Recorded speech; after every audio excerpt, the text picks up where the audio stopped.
మీ business ఏదైనా మీ ఊర్లో promotion చేయాలంటే అది సుమన్ టీవీతోనే సాధ్యం. ఇప్పుడే సంప్రదించండి. ఈరోజు భువనగిరి పార్లమెంట్ నియోజక ఎన్నికల సందర్భంగా ఏర్పాటు చేసిన ఆలేరు నియోజకవర్గ ముఖ్య నాయకుల కార్యకర్తల సమావేశానికి విచ్చేసి వేదికలించిన పెద్దలు, సోదరులు, సభాధ్యక్షులు, మన జిల్లా అధ్యక్షులు అంటే సంజీవ్ రెడ్డి గారికి 50,000 మెజార్టీతో గెలిపించుకున్న మీ ప్రియతమ నాయకుడు మన ఆలయ ముద్దుబిడ్డ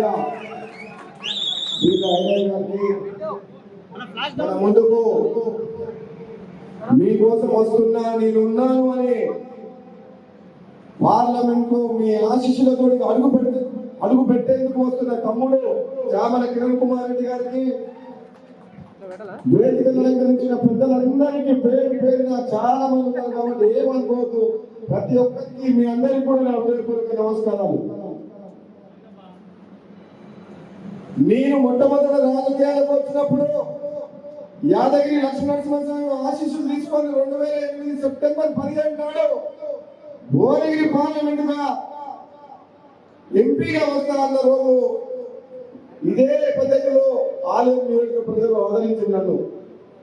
ఆ లక్ష్మీనరసింహ స్వామి ఆశీస్సులతోటి భువనగిరి పార్లమెంట్ అభ్యర్థిగా 7 అసెంబ్లీ నియోజకవర్గాల్లో అత్యధికంగా 39,000 మెజారిటీ గెలిపించిన ప్రజలు ఆలయ ప్రజలు.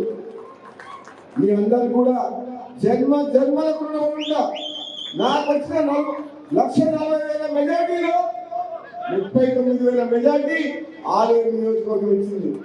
అంటే ఆ తర్వాత తెలంగాణ ఆ లక్ష్మణ ఆశీస్సులతోటి ఈరోజు ఐలయ్య గారిని 50,000 మెజార్టీతో గెలిపించింది. నేను అందుకనే మీ అందరిని కోరుతున్నా, దేవుని మొక్కుకుంటున్నా, ఏ పని చేయాలన్నా, ఏ విజయం సాధించాలన్నా ఆ భగవంతుడు అనుగ్రహం ఉండాలి. లక్ష్మీనరసింహ ఆశీస్సులతోటి తమ్ముడు కిరణ్ కుమార్ రెడ్డిని 1,00,000 మెజార్టీ ఇవ్వాలి ఆలయం నియోజకవర్గం. అవతల పార్టీలు అనుకుంటారు రాజగోపాల్ రెడ్డి రావడానికి ప్రచారానికి రావాలనుకున్నారు. 2019లో Bhuvanagiri parliament Congress party incharge వచ్చి ఆ రోజు మీ అందరి ఆశీస్సులతో అందరినీ గెలిపించాం. ఈ రోజు మళ్ళా అదే భగవంతుని ఆశీస్సులతోటి తమ్ముడిని గెలిపించాల్సిన బాధ్యత మీ అందరి మీద ఉన్నది. అవతల పాఠాలు అనుకున్నారు వీళ్ళు వస్తారో రారు అని చెప్పి మేము మళ్ళీ చెప్తున్నాం, భువనగిరి అడ్డ అంటే కాంగ్రెస్ పార్టీ అడ్డ. అవునా? ఇక్కడ మా అధిష్టానం ఒక యువకుడు యూత్ కాంగ్రెస్ నుంచి 20 ఏళ్ల నుంచి నాకు తెలిసి ఏ పదవి లేకుండా NSA youth Congress party vice president గా కష్టపడుతున్నాడు. ఈసారి భగవంతుని ఆశీస్సుతో ఈసారి కాంగ్రెస్ అధిష్టానం టికెట్ ఇచ్చింది. గెలిపించుకోవాల్సిన బాధ్యత మన మీద ఉంది. కొందరు వ్యక్తులు దుష్ప్రచారం చేస్తున్నారు.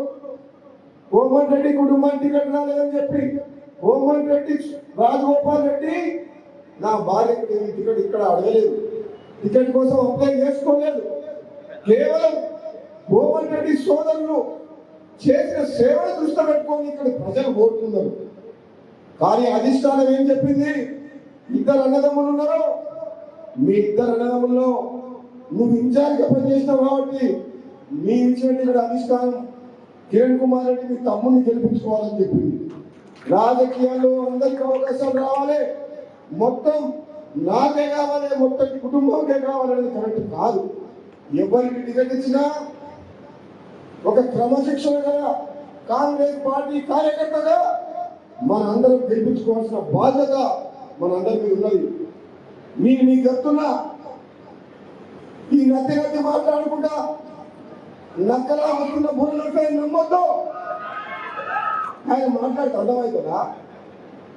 ఒకసారి కులం పేరు పెట్టుకొని వచ్చి గెలిచిండు, ఇప్పుడు ఒక మతం పేరు పెట్టుకొని వస్తుంది.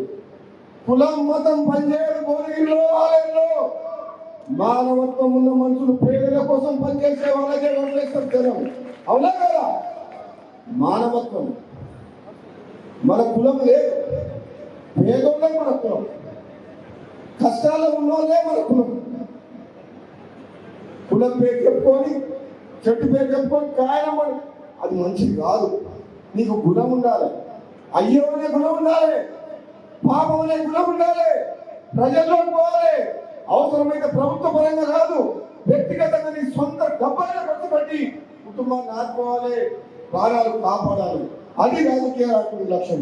కులం పేరు చెప్పుకొని నా కులం అని చెప్పి ఓటేయమని చెప్పి అడగలేదు. కాంగ్రెస్ పార్టీలో అన్ని కులాల వరకు తెలిసాయి. 2018లో నేను ఎమ్మెల్యే గెలిచినప్పుడు మా సోదరుడు అయ్యయ్య గారు, నేను మీ అందరు చెప్తున్న ఈరోజు ఈ విషయం తెలవాలి. మీరు పుట్టినప్పటి నుంచి నా జీవితంలో దేవుడి అనుగ్రహంతో ₹4 సంపాదించి వందల వేల మందికి లక్షల మంది సాయం చేసిన రాజకీయాల్లో బయట కానీ రాజకీయాల్లో ఉన్న ఎమ్మెల్యే కానీ నాకు సహాయం చేసి 2018లో నాకు గెలుపు కోసం కృషి చేసిన ఏకైక వ్యక్తి అయ్యారు. నీ కోసం అవసరమైన కోమటిరెడ్డి లక్ష్మి వచ్చి ఆలయం గెలిపిస్తుంది. నువ్వు అంత కమిట్మెంట్ ఉంది. అంటే నా కోసం అంత తపన పడే వ్యక్తి కోసం నేను సపోర్ట్ చేయాలి, అసెంబ్లీలో అడుగు పెట్టాలి అని చెప్పి నేను ఒక దృఢ నిశ్చయంతో ఉన్నా. మీ అందరూ తెలుసు, రాజగోపాల్ రెడ్డి ఒక్కసారి మాట అంటే ప్రాణం పోయినా ఎంత ఓడు. కొత్తగా చెప్పండి, అవతల వ్యక్తి నువ్వు కేసీఆర్ కాదు, వాళ్ళ అయ్యా వచ్చినా నీకు భయపడేది లేదు. భయపడతారా? నేను ఆ పార్టీలకు పోయినా ఈ పార్టీలకు వాపసు వచ్చినా నా లక్ష్యం ఒకటి, ఈ కొట్లాడి తెచ్చుకున్న తెలంగాణ, ఆత్మ బలిదానాలు తెచ్చుకున్న తెలంగాణ ఒక కుటుంబం పాలైంది. ఈ కుటుంబం అంతా రాష్ట్రాన్ని దోచుకొని లక్షలు కొట్టేసుకొని అప్పుల పాలు చేసి ఆగం చేసిండ్రు. మా పేదలకు న్యాయం జరగలేదు. ఎన్నో ఏళ్లుగా పోరాటం చేసి తెలంగాణ వస్తే మా బతుకులు బాగుపడతాయని చెప్పి భావించిన పేద ప్రజలు, నా తమ్ముళ్ళు పేదలందరూ కూడా కన్నీళ్లతో ఏడుస్తున్నారు. బంగారు తెలంగాణ అని చెప్పి బాగుపడ్డది అంటే కేసీఆర్ కుటుంబం.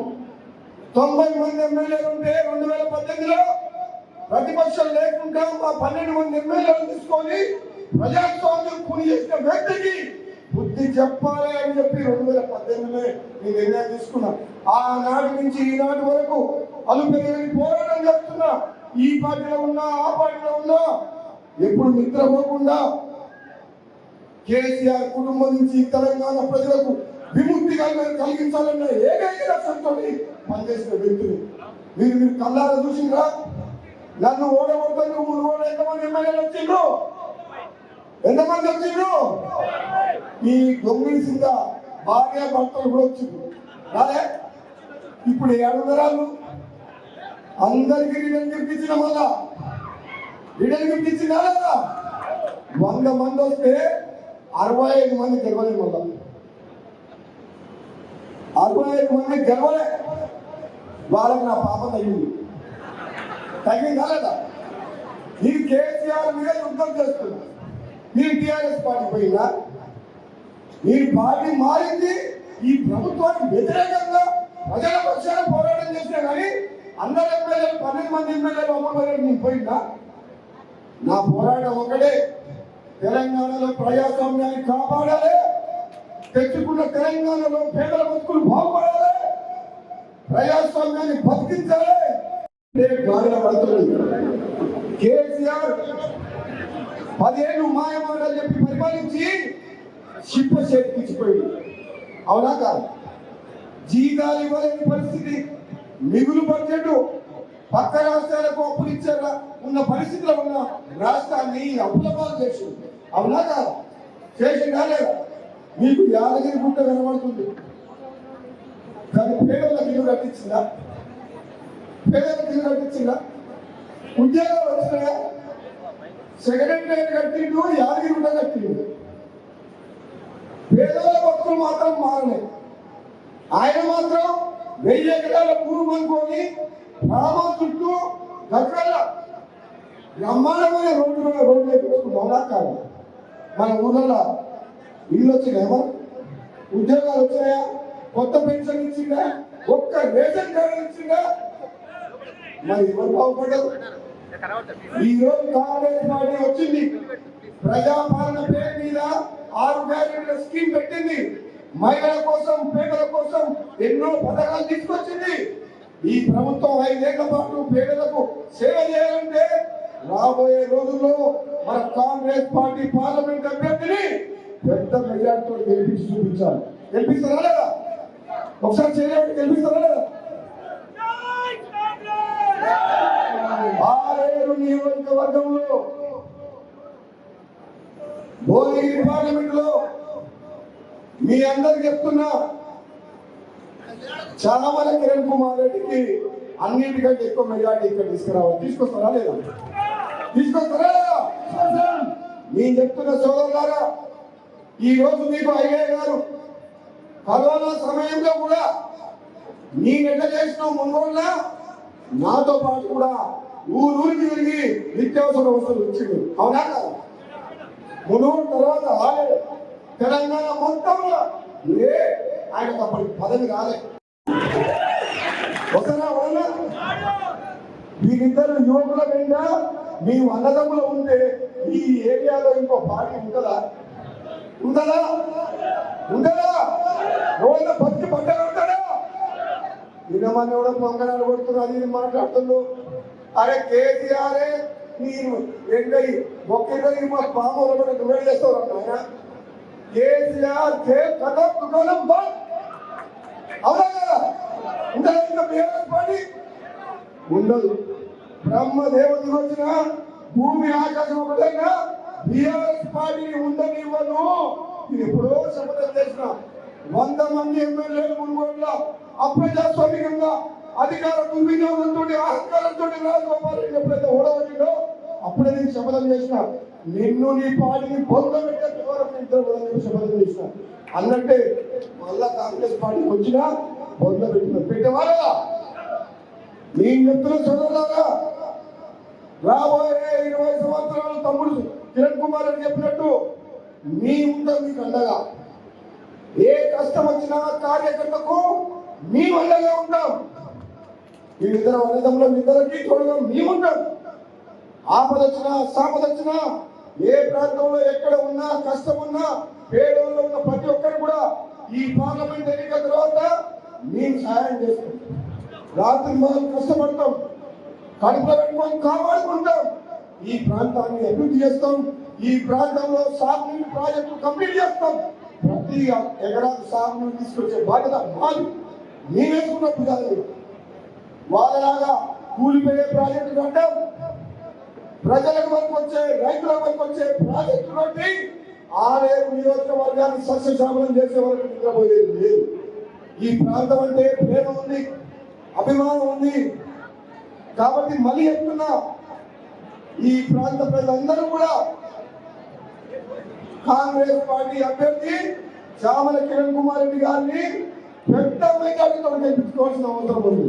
గెలిపిస్తారా లేదా? మీ అందరికీ కూడా మరొక్కసారి పేరు పేరుగా ధన్యవాదాలు తెలియజేస్తూ ఒక్కసారి చేయబట్టే